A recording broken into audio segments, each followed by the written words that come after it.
Tell everyone it's been a pleasure working with them. The doors closed on his stunned face. As the elevator descended, my phone rang.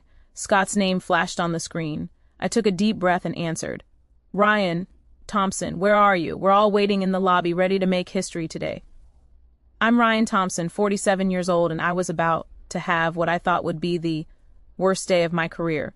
Turns out it was actually the beginning of something much bigger.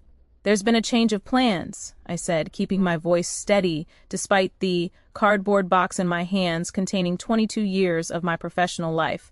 I'm no longer with the company. The silence on Scott's end stretched so long I wondered if the call had dropped. Then, what are you talking about? Ryan, this isn't funny. I've been terminated, effective immediately terminated, on signing day? That's ridiculous. This has to be some kind of negotiation tactic. Nobody fires their lead negotiator on the biggest deal in company history, the elevator chimed softly as we passed each floor. I watched the numbers descend, each one taking me further from the executive suite where I'd spent the last 3 years orchestrating this merger. No tactics, Scott, just reality. I suggest you speak with the company's representatives about how they wish to proceed. The elevator doors opened to the marble lobby of Hammond Industries. Through the glass windows, I could see Scott Williams standing with his team from Pinnacle Industries. Phone pressed to his ear, his free hand gestured in confusion. These were serious people, investment, bankers, lawyers, executives who'd flown in from 3 different time zones for this moment. Behind Scott's group, I noticed Justin Hoffman had also arrived in the lobby, probably taking the stairs to make his grand entrance for the signing ceremony. Justin, 28 years old, Harvard MBA, and son of our CEO, Patricia Hoffman, the golden boy who just torpedoed the biggest deal of his mother's career because he wasn't wearing a tie. I walked out of the elevator, box balanced in my arms like some corporate refugee. Scott spotted me immediately. His expression shifted from confusion to alarm as he processed what he was seeing, his primary contact at Hammond Industries walking out with his belongings in a box. He ended the call and strode toward me, his expensive suit and confident demeanor masking what I could see was growing panic. Ryan. He wrapped me in a brief hug as if physical contact could somehow make this nightmare make sense. What the hell is happening? We're supposed to sign in 20 minutes. The press release goes live at noon. I took a steady breath, very aware that Justin was watching our exchange from across the lobby. The kid had that smug satisfaction written all over his face, the look of someone who just flexed his authority and was enjoying the results. Afraid not, Scott. Your lead contact just got fired. Deal's off. Scott's face hardened as he followed my gaze to Justin, who was now approaching us with the confidence of someone who clearly didn't understand what he'd just destroyed. You did what? Scott's voice carried across the lobby, causing several of his advisors to look up from their phones and documents. Justin's expression began to shift from smugness to confusion as Scott's words registered. Behind him, I could see the entire Pinnacle investment team, 8 highly paid professionals who'd been working toward this moment for months, staring at him with growing disbelief. I was just enforcing company policy, Justin stammered, suddenly looking less like a Harvard MBA and more like a child who'd broken something valuable. He clutched the employee handbook like some kind of shield. His appearance violated our professional dress standards. No tie, nobody was laughing at. Scott's expression went from confusion to something much darker. You fired the lead negotiator of a $2.8 billion merger because he wasn't wearing a tie? It's about respect for company culture, Justin said, but his voice had lost its earlier confidence. Professional standards matter. That's when Patricia Hoffman appeared, rushing from the executive elevator with several board members, trailing behind her like worried assistants. She moved with the quick, purposeful stride of someone who just realized her company was about to implode.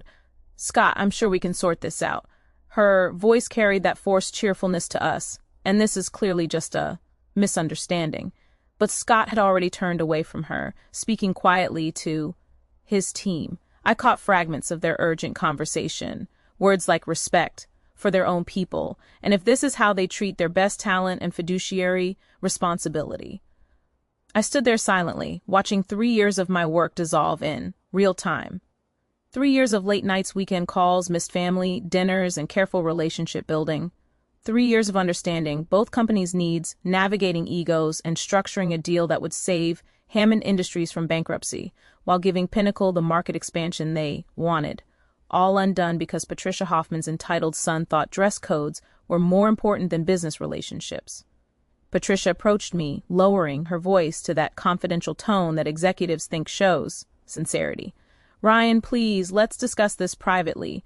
Justin is new to his role. He was overzealous. We can absolutely fix this." "There's nothing to fix," I replied, making sure my voice carried far enough for everyone in the lobby to hear. "Your son made a decision based on company policy. You supported that decision by your silence when it happened. I accept it." Scott turned back to face our grow up, his expression grim. "Our agreement was with Ryan Thompson. He structured this entire deal. He understood what both companies needed, built the relationships, negotiated the terms. Without him," he shook his head slowly, "I'm sorry, but Pinnacle isn't comfortable proceeding." "You can't just walk away," Patricia protested, and I could hear the desperation creeping into her voice. "The contracts are ready. The due diligence is complete. The press release is scheduled to go live." "Actually, we can," Scott said calmly. He pulled out his phone and scrolled to something, then showed it to Patricia. "Page 17, Section 4 of your own merger agreement includes a key person clause. Ryan Thompson is specifically named. If he leaves Hammond Industries before closing for any reason other than documented illness or death, Pinnacle Industries has the right to withdraw from this agreement without penalty." The irony was perfect. I had insisted on that clause specifically to protect the merger if anything happened to me. Now it was the very mechanism that would destroy Hammond Industries. "Ryan wrote that clause," I heard one of our lawyers whisper to Patricia. "He was the only one who caught its significance." During the legal review, Scott extended his hand to me, his grip firm and respectful. "Ryan, when you decide what's who understand how business really works." And with that simple handshake, Scott Williams and his entire team walked out of Hammond Industries' lobby, leaving behind stunned silence. CE and the wreckage of what would have been the company's salvation. And watched Justin humiliate me without saying a word, then walked out too, ignoring Patricia's increasingly desperate calls for me to come back and talk this through. Outside, the spring air felt different somehow, lighter. Outside, the just happened. I had no job, no immediate prospects, and had just watched my greatest professional achievement crumble in real time. Yet beneath the shock, I felt something I hadn't experienced in years: relief. My phone started buzzing before I even reached the parking garage. Text, messages, missed calls, voicemails, all from people who'd heard the news or seen the Pinnacle team leave the building. I turned it off without reading any of them. Whatever crisis was unfolding back at Hammond Industries, it wasn't mine to solve anymore. The drive home gave me time to process what had actually happened. In 30 minutes, Justin Hoffman had managed to destroy more value than some companies generate in a decade. The kid had probably cost Hammond Industries its survival, thousands of jobs, and millions in shareholder value. All because he couldn't handle seeing an executive without a tie in what he considered his company. At home, I did something I hadn't done on a weekday in probably 5 years. I poured myself a bourbon at 2 p.m, then sat on my deck watching the neighborhood. When was the last time I'd been home before dark? When had I last noticed that my neighbor was renovating his fence or that the tree in my backyard was actually blooming? That evening, the news alert started rolling in. Hammond Industries merger collapses. Stock plunges 34%. By morning, it would drop another 18% as the full implications became clear. The business press was already running speculation pieces about bankruptcy timelines and asset sales. I felt a pang of guilt thinking about the good people at Hammond who would suffer. Janet in accounting, who always stayed late during quarter end. Mike in operations, who'd been there since the company was half its current size. These weren't the people who'd sat silently while I was humiliated. These were hardworking folks who just wanted to keep their jobs and support their families. But a stronger part of me recognized that I hadn't failed them. Their leadership had. For the next week, I ignored my phone completely, let it go to voicemail. Colleagues, journalists, headhunters, former clients, everyone wanted to know what had happened and what I planned to do next. I wasn't ready to forgotten I enjoyed. I slept 8 hours a night. I cooked actual meals instead of grabbing takeout on my way home from the office. I called my brother Kevin, who lived in Denver and who I'd barely talked to in months, despite promising we'd stay in better touch after our father's funeral. Last year, you sound different, Kevin said during our second conversation that week, more relaxed. Yeah, well, unemployment will do that to you. I laughed, but it wasn't bitter. It was actually genuine. I've never heard you laugh like that, he said. Being fired might be the best thing that ever happened to you. Maybe, I admitted, staring out at my backyard where I discovered I actually had a pretty nice garden that my landscaper had been maintaining without me ever noticing, but I still can't believe how it ended, Kevin. 22 years of my life. 22 years of 60-hour weeks, missed dinners, canceled vacations, building relationships, understanding markets, creating value. And what did they give you back? He asked. What did they sacrifice for you? I thought about that. The truth was nothing. I'd given Hammond Industries everything, my time, my expertise, my relationships, my health, my personal life.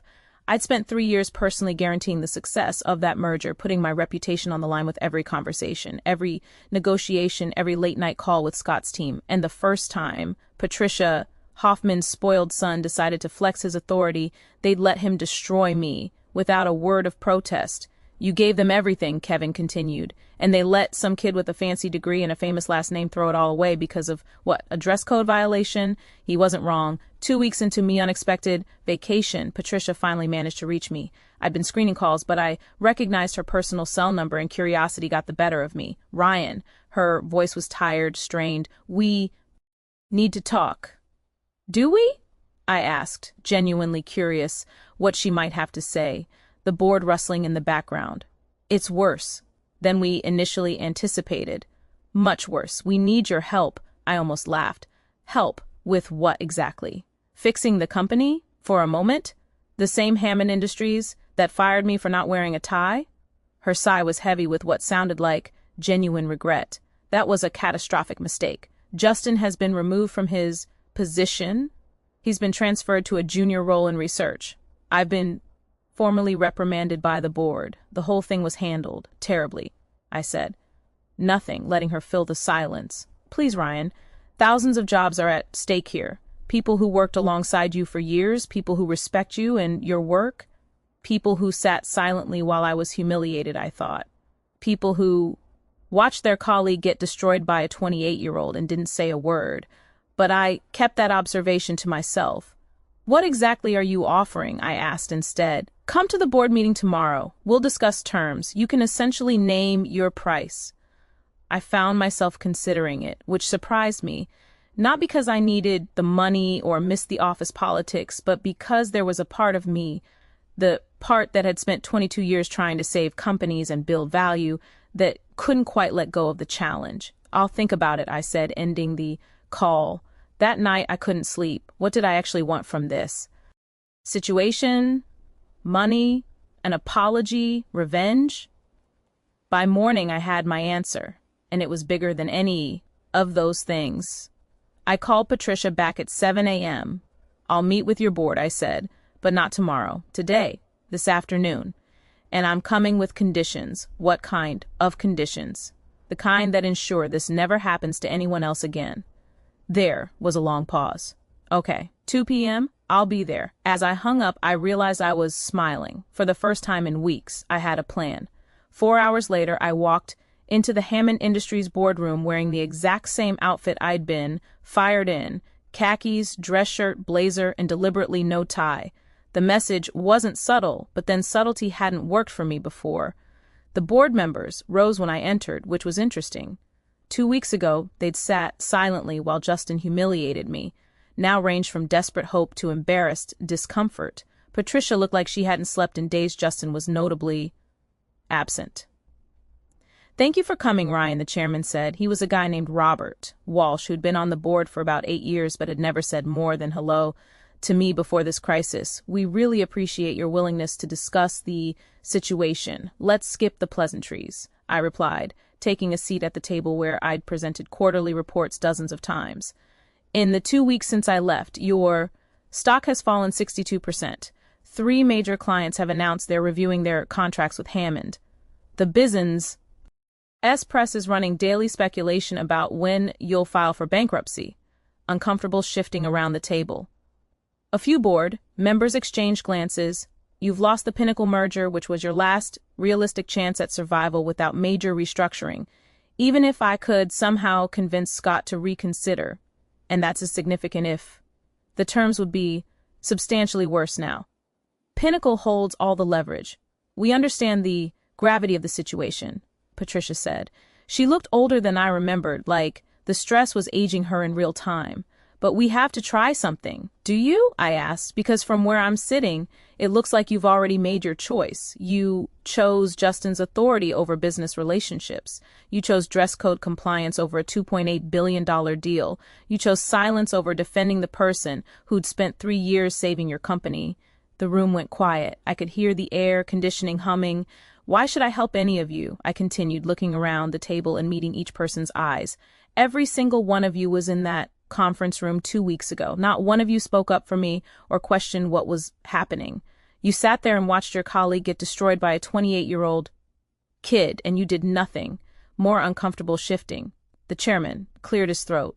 We made a terrible mistake, he admitted. A catastrophic error in judgment. What would it take for you to consider returning?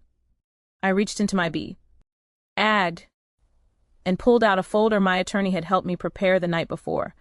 These terms are non-negotiable. I placed it in front of him, watching his eyebrows rise as he read the first page. He passed it to Patricia, whose face went pale, then to the other board members. I could see their expressions change as they absorbed what I was asking for. This is extensive, Patricia said finally. Yes, full reinstatement as chief operating officer at triple my previous salary. A permanent seat on this board, complete autonomy over strategic decisions, a substantial equity stake in Hammond Industries. I paused, and a public statement acknowledging the error. In my termination, triple salary seems excessive, one board member objected. Does it? How much is Hammond Industries worth today compared to 2 weeks ago? How much would successful completion of the Pinnacle merger have been worth? I let that sink in.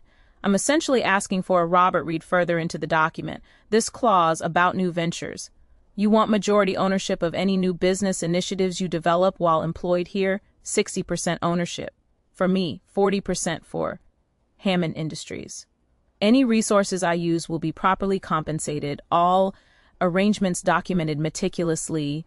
That's highly unusual, another board member said. So is firing your chief operations officer over a tie on the day of your biggest deal in company history, I replied. Consider it insurance against future misunderstandings about whose judgment matters more, mine or whoever happens to be the CEO's relative. They looked at each other. I could see the silent conversation happening. Glances, slight nods, barely perceptible head shakes. They were calculating how much. Finally, Robert spoke. If we agree to these terms, you'll attempt to bring Pinnacle back to the negotiation table. I'll try. I can't promise success. The relationship damage is significant, and Scott Williams is a smart businessman. He knows you revealed something important, Burr, about Hammond's decision-making process when you let Justin fire me. Trust, once a bar broken, is hard to rebuild, Burr. Another round of silent board member communication. Obert pushed the contract back to me. It now bore his signature. Done bar, nay by one bar, he other board members signed. Patricia was last, her pen hovering over the Burr signature line for a long moment before she added her name. And can you start, Burr? Obert asked Burr. Already have, I said, standing up. I'll be in my old office, Burr. Aking calls. I suggest you all prepare for a very difficult few months. Bar. Building what was destroyed won't be easy or quick. I headed for the door, Burr. Patricia called after me. What about Justin? Burr paused. What about him? He's Burr till employed here in the research department. Will that be a problem for Burr? Burr smiled. Not for me, no. He'll have to live with the consequences of his Burr choices. I'm more interested in building something new. That night I called Scott Burr Williams. As I'd expected, he wasn't particle Burr Arlie interested in revisiting the Hammond deal. Your company showed its true colors, Ryan, he said. The decision-making process, the priorities, the way they treat their own people. Why would Pinnacle want to tie our future to that? You wouldn't be, I said. You'd be trusting me, and I now have the authority to guarantee what I promise. After 2 hours of conversation, Scott agreed to consider a revised proposal. The terms would be much less favorable to Hammond. Pinnacle would pay probably 30% less and demand significantly more control. But it was something, a foundation to build on. Over. The next month, I worked to stabilize what could be saved while also pursuing an idea that had been forming since that first day back. The unusual ownership clause in my contract hadn't been random. I had a plan that went far beyond saving Hammond Industries. It started with a conversation with Brian Martinez, our head of product development. I need a small team for a side project, I told him over lunch, something experimental. Can you spare a few people for evening and weekend work? Brian looked intrigued. What kind of project? Professional menswear, specifically business clothing that adapts to different workplace cultures. He seemed surprised.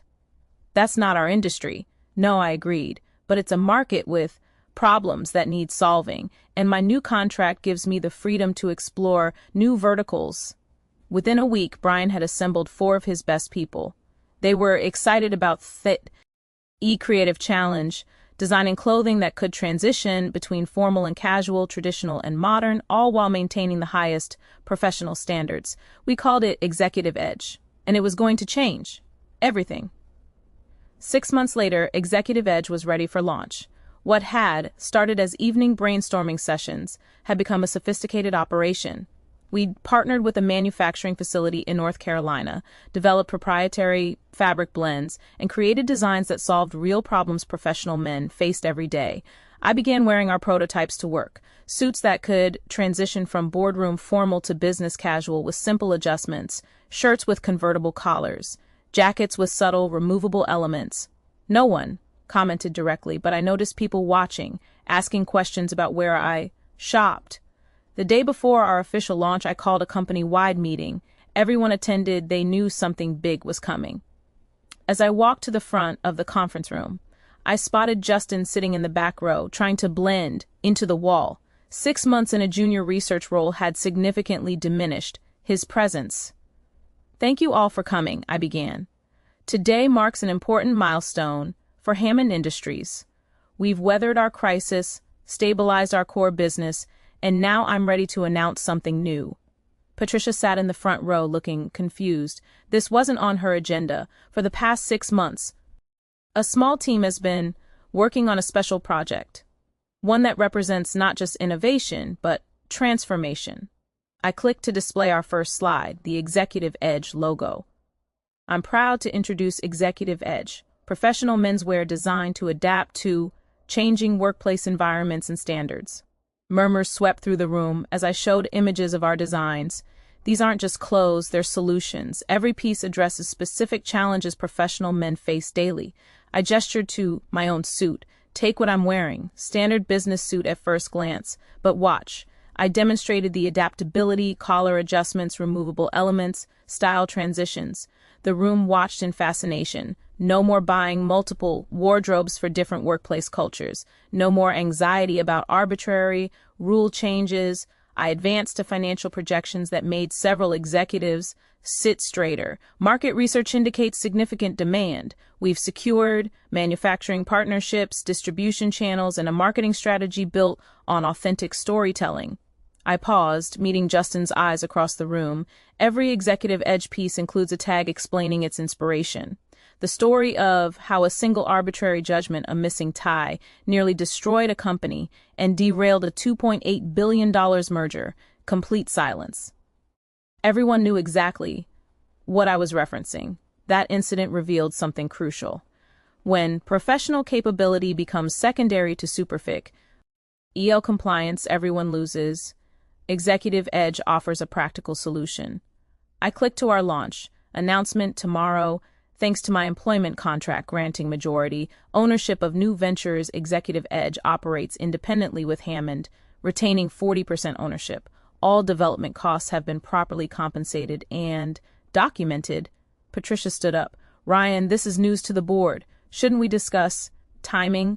My contract provides autonomy over this venture, I replied smoothly. The timing isn't negotiable, but your support is welcome. The launch exceeded every projection. Press coverage focused on both innovation and origin story. Fired over a tie, how one executive turned humiliation into innovation became a viral headline. Orders overwhelmed our initial inventory. professional men across industries, responded to the practical designs and the message behind them. We weren't just selling clothes, we were selling dignity, adaptability, and professional confidence. 2 weeks after launch, Scott Williams gave an interview mentioning Executive Edge. "I wear their suits now," he told a reporter. "Best business wear I've owned, and I appreciate supporting a company that values substance over appearance." The interview went viral. Orders tripled overnight. 3 months later, Executive Edge had become a phenomenon. We expanded into accessories and workplace essentials, each piece maintaining our core philosophy of professional adaptability. Our financial results spoke for themselves. Executive Edge generated more first-quarter revenue than Hammond Industries' core business. The 40% ownership stake had become the company's most valuable asset. Meanwhile, the restructured Pinnacle deal finally closed. Less favorable terms than the original, but enough to ensure Hammond's survival. Scott made his continued support conditional on my leadership, a point he emphasized publicly. On the anniversary of my firing, I called one final company meeting. The atmosphere was celebratory rather than tense. 1 year ago, I was fired for not wearing a tie. I began wearing our latest design. Today, I want to talk about growth. Not just revenue, but understanding. I displayed Executive Edge's remarkable trajectory. What began as response to arbitrary judgment became something larger, a movement celebrating substance over superficiality. I announced Executive Edge's transition to full independence with Hammond retaining its profitable ownership stake. Then I revealed my final surprise, a foundation funded by our profits, providing grants and mentorship to professionals facing workplace discrimination. The fellowship program includes opportunities for those who've made significant professional mistakes and demonstrated genuine growth, I said, looking directly at Justin. After the meeting, Justin approached me, the first time since that day a year ago. "The fellowship program," he said quietly. "Is it real?" "Everything I do is real," I replied. "Would I be eligible?" I studied him. The entitlement was gone, replaced by something like humility. "The application process is rigorous, comprehensive, self-assessment, growth plan, no special treatment." He nodded. "I understand. I just need to become someone different." 2 months later, Justin applied and received an alternate fellowship position. His message afterward was simple: "Thank you for the opportunity to be more than my worst moment." Executive Edge grew beyond my wildest projections. What started as response to humiliation evolved into an enterprise empowering thousands of men to navigate workplace challenges without compromising their dignity. The revenge, if you could call it that, wasn't Justin's diminishment or Hammond's struggle. It was transforming a moment meant to shame me into a movement that elevated others. Sometimes the most powerful response to someone trying to make you smaller is growing so large they can't help but stand in your shadow. That shadow can either darken or enlighten. The choice is yours. Thanks for staying with my story. If this resonated with you, I'd love to hear what struck you most. Was it the firing, the comeback, or building something meaningful from pain? Your thoughts matter to me. Hit that like button if this story moved you, and subscribe for more. There are always more stories to share, and I'd be honored to have you along for the journey. During an executive meeting, the words hung in the air like a bad joke that executives use when everything is falling apart. "Ryan is incredibly valuable next for you. Call me. Talent like yours is rare, and Pinnacle appreciates." People nodded once to my former colleagues. People who'd sat in that conference room. Spring air felt different somehow. Lighter, despite the weight of what had answered those questions, because honestly, I didn't know. Instead, I did things I'd wants to meet with you. The situation here is, she paused and I could hear papers bringing Pinnacle back to the table. Saving Hammond Industries? I let that hang. They were standing like I was some visiting dignitary. Their expressions, small percentage of the value that was destroyed when you let Justin fire me. Was Hammond Industries worth without me versus how expensive I'd become with me?